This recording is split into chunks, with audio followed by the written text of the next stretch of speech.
How's everybody doing? This is Philip Lyde, the Prosperous Rhinoceros, also part of Team Lyde, Live Your Dreams Every Day.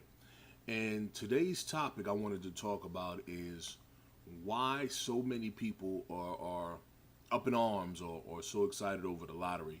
And I think it's more so of the mindset and the possibility of instant gratification than it is anything else. I'm an English teacher, so this is something that I also tell my high school students. And the funny thing about it is, you can see that same mentality permeate through them as with that sense of entitlement that their parents have. For instance, their parents, you won't see them all year. They never come to PTA meetings. They don't call up and ask about their child, even if their child is in school or not. But let it be the end of the quarter or the end of the semester, and what we have right here in North Carolina, it's the end of the school year. We have about 2 weeks left, give or take, considering that you have end of course exams and standardized tests and graduations and things like that. However, I work in an alternative setting, and the funny thing is, now all of a sudden we're getting all these phone calls. Now parents want to come visit the school. Now base schools want to actually call to find out how their child is doing that they suspended in the first place. And to this, personally, if I could say it, I would tell them, kiss my ass, because you didn't care about these kids in the beginning. You didn't care when you knew these kids had special needs possibly, and that they needed more help and assistance while they were at the base school, but yet you were quick to dump them off on me. Therefore, kiss my ass. I don't absorb the energy that they bring out, and the beauty of this is the fact that I'm not dependent as an educator to live my dreams every day. I know that sounds kind of strange to most people, because some of you who know me will sit here and say, well, you got an MBA, you got a master's degree, you got an English degree, why don't you use it? And in fact, I am using it. But I know from a spiritual standpoint that my ministry is going to be in education, period.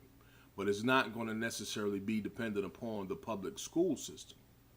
And the things that me and Melissa are working on now, the things that we're doing now that we see growth and maturity in our businesses, that's where my education will come in at. That's where my degrees will come in at, as to show me the discipline, as to keep consistency in building a profitable business. I'm going to be honest with you. I don't want to get into that right now. There is a link that you can go to, and I would suggest you do that if you want more information as to what we do. But more specifically, this whole lottery mindset sets us up for failure. And I was just looking at an article on the Huffington Post that was talking about how within 5 years, people who win mega size or mega jackpots are more likely to go into bankruptcy than people who win like modest amounts of maybe $10,000 or less. And to me, I say to myself, should I have sympathy for these people because they were not prepared for those blessings that they received? And I don't know if I'm strong enough spiritually to actually say that, I don't even know what position I would be if I won $550 million personally. But, it's crazy to assume that these people are going to be well off for the rest of their lives. If they couldn't get their stuff together, or if they didn't have the mindset to take initiative and start living their dreams before they got the jackpot, then unfortunately, even though they have the jackpot, it's not going to mean shit to them anyway. It's a saying that my dad always says: if you feel you can't live with it, you'll never be enough once you get it.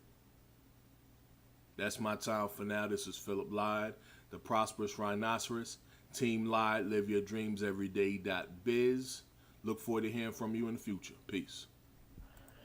Hey, folks, what's going on? This is Dave Sharp, co-founder of Empower Network, and we're about to kick this baby off. It's 9:02 on March 18th, 2013, and if you're on this call tonight, this is going to be a defining moment in your life and business. What you're going to hear tonight